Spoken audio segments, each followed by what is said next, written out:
We begin with the complex and too often misunderstood condition of epilepsy. 1 in 25 Australians will suffer it. Many will be reluctant to talk about it because of embarrassment and discrimination. So, hats off to our colleague, TV star and broadcaster Ben Fordham, who was diagnosed at age 7 and is about to share his story with you. Ben drew comfort when footy legend Wally Lewis went public about his epilepsy, and he wanted to help others the same way. So did we. It was the fear of the unknown more than anything, and it scared the living daylights out of me. I don't think I've ever been as scared in my life, and I've been in a few tricky situations, including at times working for a current affair, where you put yourself in situations where you're not in complete safety, but I've never been so scared in my life because I didn't know what was going on. Ben Fordham was just 7 years old the first time it happened. I think it was like a racing inside of my head, where I felt like my brain was out of control, and this is now looking back. As a 7-year-old, I had no clue what was going on. I just knew I was really scared and I didn't know what was happening to me. Okay, so it's scary for you at the age of 7. It would have been pretty scary for your parents too, I imagine. Really scary for Mum and Dad. They ended up taking me up to a medical centre, and I remember sitting in there and I remember seeing my dad. I think it was the first time I'd seen a tear in my dad's eye. I remember thinking, and I knew then, well, this is quite serious because Dad looks like he's starting to cry. His parents had just seen their son have his very first seizure. When I was a kid, I used to describe it to Mum and Dad as being at the top of the escalator. This sounds a bit bizarre, but if you imagine being at the top of the escalator and the steps coming up, and I used to describe it as becoming faster and faster and faster, and I felt like a feeling of impending doom about what was about to come up those escalators. It's a bit like waking up in the middle of the night from a doorbell, and you wake up, is that the phone? Is it an alarm? Is it you have to orientate yourself before you're okay again? Yeah. How often do you have them? Every 3 or 4 days, but it could be up to a week, so there's no set answer. Nina Tavru had her first focal seizure at just 3 years of age. She loses control of her body and has no memory afterwards. It was hard to cope with, especially at school. I had a lot of teasing, and I believe that's because you do unusual things that kids just don't understand. So the teasing comes in, and I spent a lot of my primary school days with breaks in the girls' toilets, only because I didn't want the taunting and the teasing. How much notice do you get when you're going to have one? About 30 seconds. And what do you do in that time? You need to work out whether it's safe around you, whether you're going to break something, whether, I don't know, somebody will freak out. There's lots of things to consider. And it's really embarrassing. Like sometimes when you fall, you let go of everything, including your bladder. Mm. And if you're at a workplace, it's not considered very nice. So you sort of learn how to do things to adapt, maybe go to the toilet more frequently or something along those lines. Yeah. Ben and Nina have epilepsy, sort of a short circuit in the brain that often, but not always, responds to a trigger. 1 in 25 Australians will have epilepsy at some point in their life. 70% of these cases are controlled with medical intervention, meaning a third will never have freedom from seizures. Their world's really uncertain. They're often unable to work, they're unable to drive their car, they get socially isolated. And unfortunately, for around 300 people per annum in Australia, they actually die as a result of their seizures. It's a very complex condition. There are 44 epilepsy syndromes that fall into 2 main types, generalised and focal. The first type is a convulsive seizure, where someone might stiffen, fall to the ground and jerk around. The other types are focal seizure, where only one part of the brain's affected. And those symptoms may have people wandering around, distracted. It might have them sort of doing funny movements. It might have them looking a bit like they're under the influence of drugs or alcohol. Have a seat. Graham Shears is from the Epilepsy Foundation of Australia. There's a range of underlying reasons why people might have seizures and get a diagnosis of epilepsy.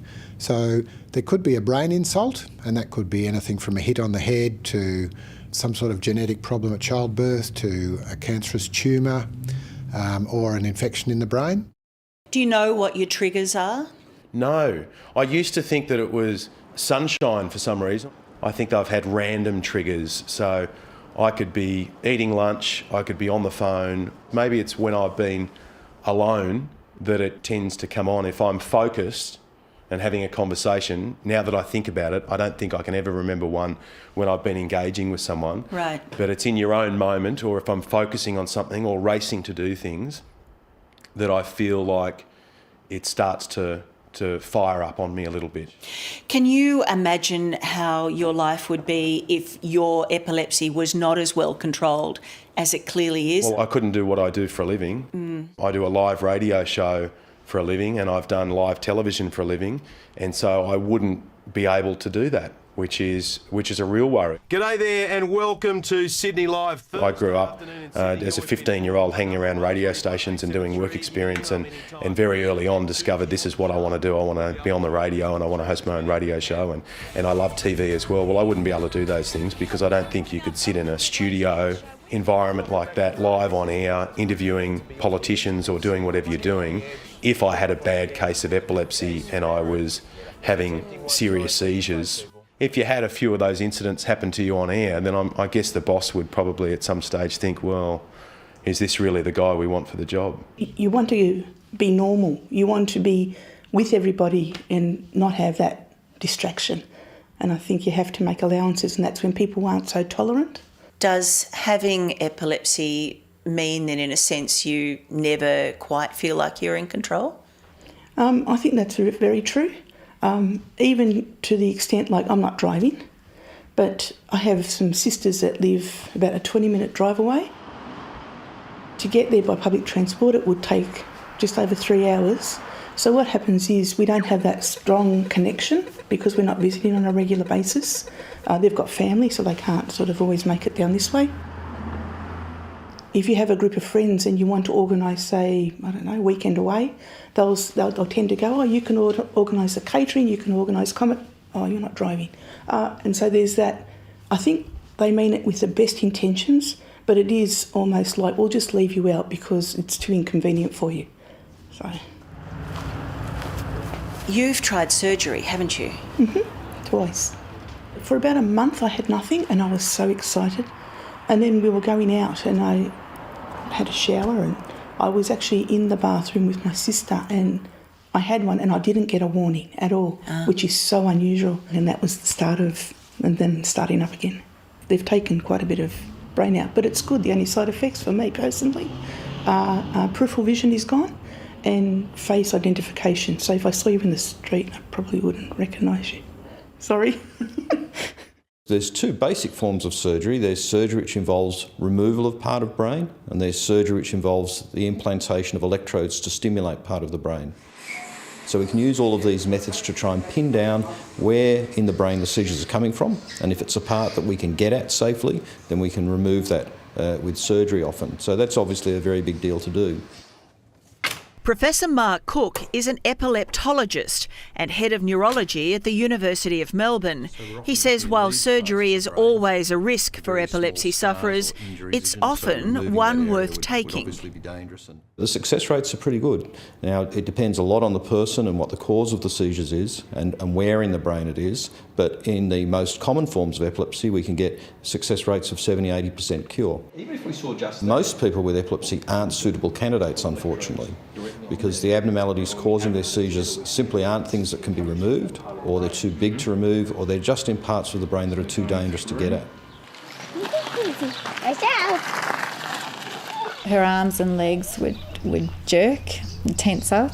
They were very short, like a split second. If you weren't looking, you wouldn't see them. And she would have lots of them every day. 7-year-old Violet Unthank has spent most of her life in and out of hospitals. At 8 weeks, her parents, David and Belinda, noticed unusual behaviour, and 5 months later, she was diagnosed with epilepsy. Her seizures were very long. Half an hour was the average length. The first one, she was intensive care. She was tubes, to breathe. When she had a seizure, everything stopped, and you just had to deal with the seizure. The thought was that she would grow out of her epilepsy. Around 2 to 2.5, we were told that it wasn't looking like she would, and that was, I think I cried for a week. The diagnosis was, it was a shock to the system. There's your little girl, your little baby as such, and you just realise that she's got a disorder that's going to affect her, and there was nothing I could do about it. It's a balancing act. It's hard, and it's hard now that Violet's getting older. She now wants to, we like going to the Victorian high country for all driving, but that's too far away from medical help for Violet. It's now been almost a year since Violet had her last seizure, and she now goes to school 4 half days a week. It means after years of trying different medications, they've finally found the right one to control Violet's seizures. Although we've got all of these drugs, there are still quite a lot of people who aren't controlled with them. And this causes a lot of misunderstandings, particularly with government, who wonder why we need so many drugs. We've already got a lot of drugs for epilepsy, why do we need more? And the answer is that none of them work perfectly for everyone. Everyone's very individual, and often you find that one person might respond very well to one drug that no one else does. And brings the house down. It was just 6 weeks ago that news of Buddy Franklin's epilepsy made headlines. I thought, oh no, here it comes. He joined only a few high-profile people to publicly admit they suffer from the illness.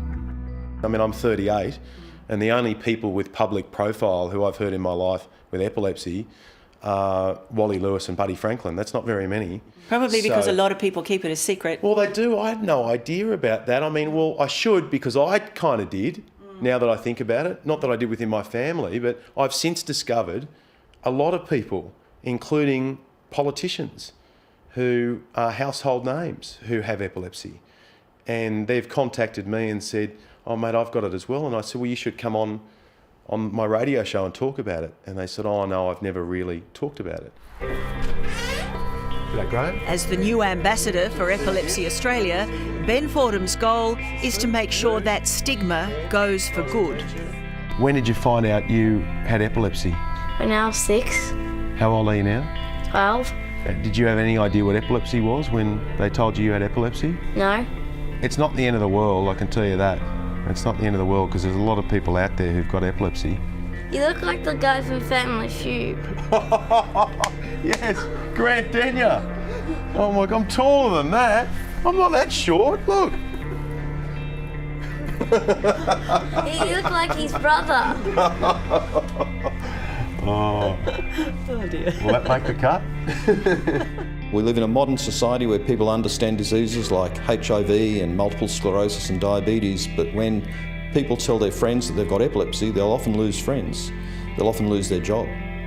They'll often find that their kids aren't allowed to play with the kids next door anymore, because we've got this very old-fashioned idea, very primitive idea about what epilepsy is. Ready, here we go.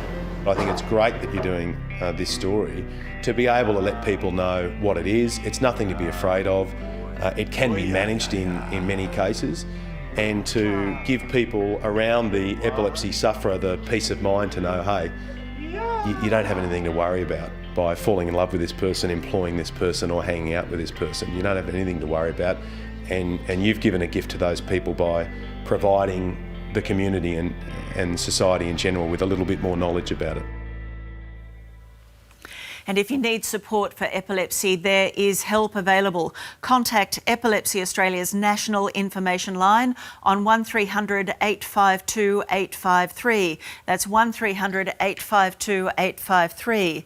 And because seizures can obviously happen in public places, it's so important for all of us to know how to recognise one and how you can support the sufferer through the episode and the confusion afterwards. There are links on our website.